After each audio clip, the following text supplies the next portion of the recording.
Political campaigning for both Morrison and Albanese has proven challenging. We're 5 weeks in and the voters still remain undecided, and neither leader seem to have done enough to win Australians over. So is Australia heading for a hung parliament? Will independents have an even greater say than ever before?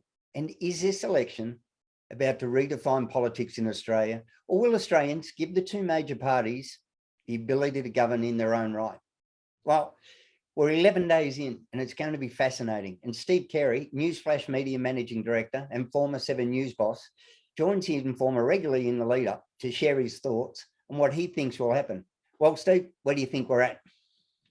I think it's going to be tight. Despite what the polls say, I think a lot of people are still undecided. The interesting thing for me this last week is that, early polling opened. And what I find fascinating is that the huge number of people that have already cast their vote, I mean, it's double what happened last time. Maybe we might even be approaching more than that now. But a massive number of people are already casting their vote, which probably tells you one or two things. They're sick of the government, they've had enough and they want out, or they're literally just sick of campaigning in the election. They've decided they just want to move on and do other things. I think it might still be a bit tight. Polls are all saying, and there was a news poll today saying that Mr. Albanese would, get the prime ministership, and by quite a margin. There might be an independent here or there. The only poll that matters, as you know, and we all know, is on election day. That is the only time it matters. That's the only time it's relevant. We can talk till the cows come home about what may or may not happen. But in this one, it's so different. And there are so many swinging voters that it's really hard to predict, or at least I find it very, very challenging to predict. Yeah, we've still got currently roughly 1/3 of people putting their hand up as undecided, which is massive 11 days out. Will it be a fumble or a good move that wins them over, do you think? Oh, look, there's still 11 days. Anything can happen. I mean, it's for Mr. Albanese's to lose. I said last time I was on here that I thought that the Labor government would get in, that a Labor government would get in under Mr. Albanese, and I haven't changed my view on that. I think it is theirs to lose. But as we all saw in the last election, when everybody was writing off the Liberal Party, Scott Morrison performed that political miracle. Can he do it again? I don't know. I'm not sure this time. I mean, there have been a lot of missteps, over time. But 11 days or so to go, there's still plenty of time. A big mistake on either side will be critical at this stage to sway those undecided voters. If Mr. Albanese has a false start like he did right at the very start of the campaign with cash rates and that kind of thing, that's not going to be a good look. But anything can happen. The pressure's mounting. Let's see a huge amount, as you said, of undecided voters. That's quite extraordinary. And what will be extraordinary there is that on election night, if that trend continues, it's going to be, and it's a close race, it's going to be hard to decide who's actually won. And then we swing across to Western Australia, a couple hours or so behind, and we watch what's happening in WA. So, I'm not always one to be glued to the TV watching election campaigns on election night, but this one, absolutely, because it's just going to be fascinating to see where those swings come and actually what happens.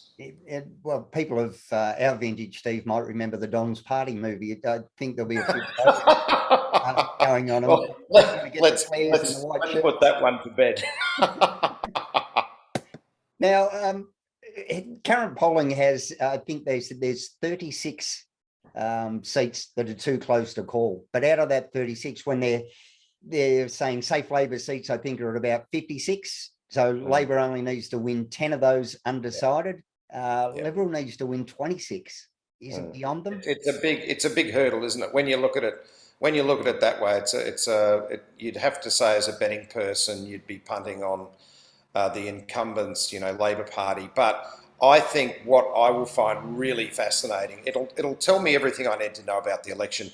If by some chance the Treasurer, well, they're in caretaker mode, but I'll still call him the Federal Treasurer, Josh Frydenberg, actually loses his seat to the independent, that would be monumental. That to me would say everything about this election. If Monique Ryan can get in, one of the teal independents, as we call them, that would just send shockwaves. I mean, I actually think Mr. Frydenberg is a very good performer. I mean, he would be, you wouldn't have to be too smart to say that he could well be in the future, if they get back in, he could be a future Prime Minister.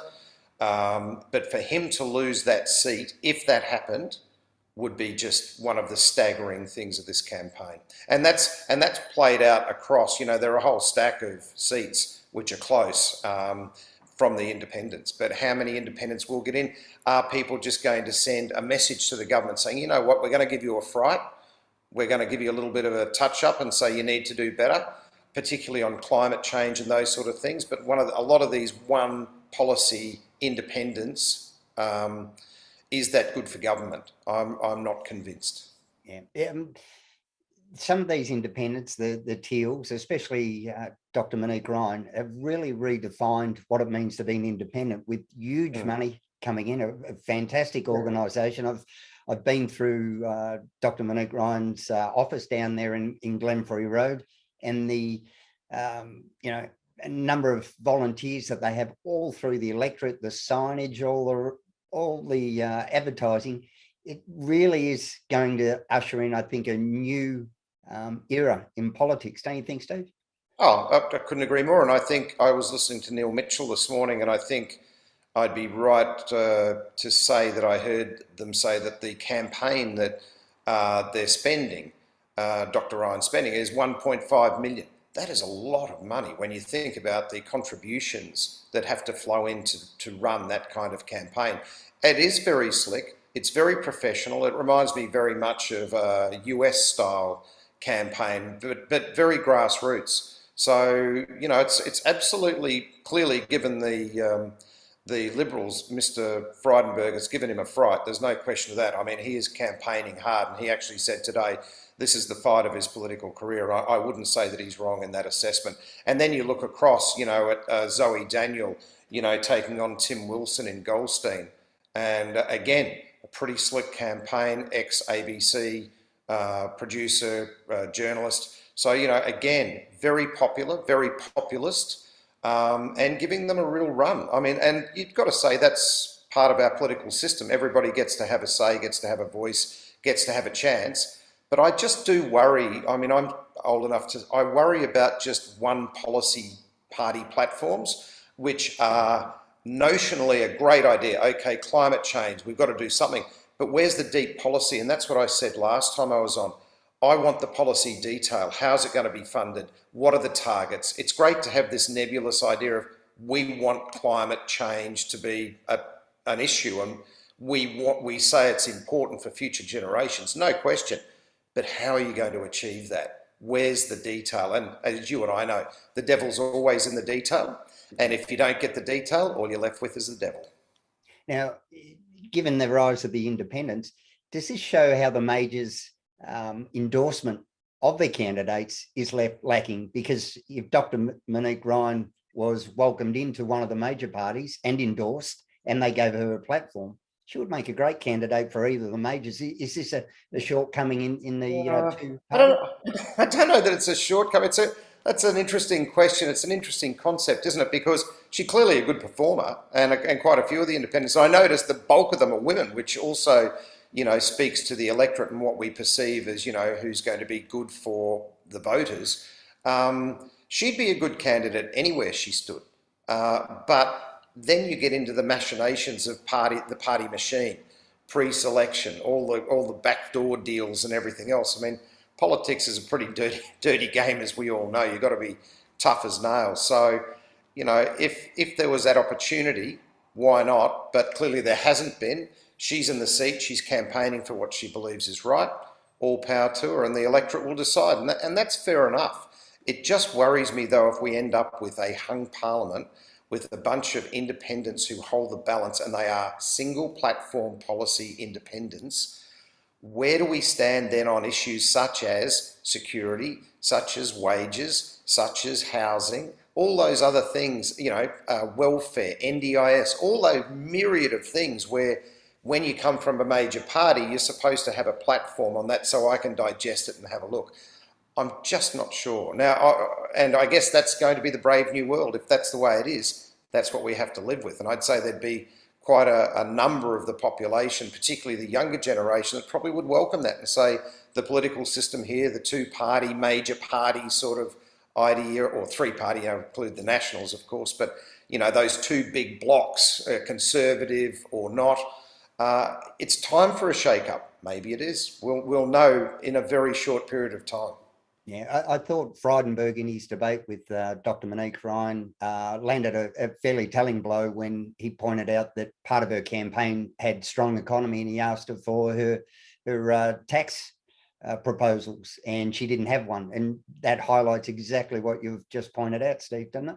Yeah, I'm not trying to knock them. I believe everybody should have a go. Like, even the Australian Party, even Clive Palmer. I mean, God bless him. Let's see what happens there. That's another one. Queensland. That's going to be interesting how that plays out. But everyone has a right, but we also have a right to expect full policy disclosure on things that are going to affect all of us, not just on climate, but on health, on finances, how you put, as I said last time, how you put food on the table, a roof over your head, petrol in the car, or electricity to fuel the car if you're a climate independent. So all those sort of things, I still want the detail. Yeah, we've seen it here in Victoria especially play out, where we've seen some members in the upper house where the quota is 75,000 primary votes or total votes, and we've seen some of the independents get in with as little as 12,000 primary votes. Yeah, well, I think that's a nonsense. That part of the system clearly is flawed.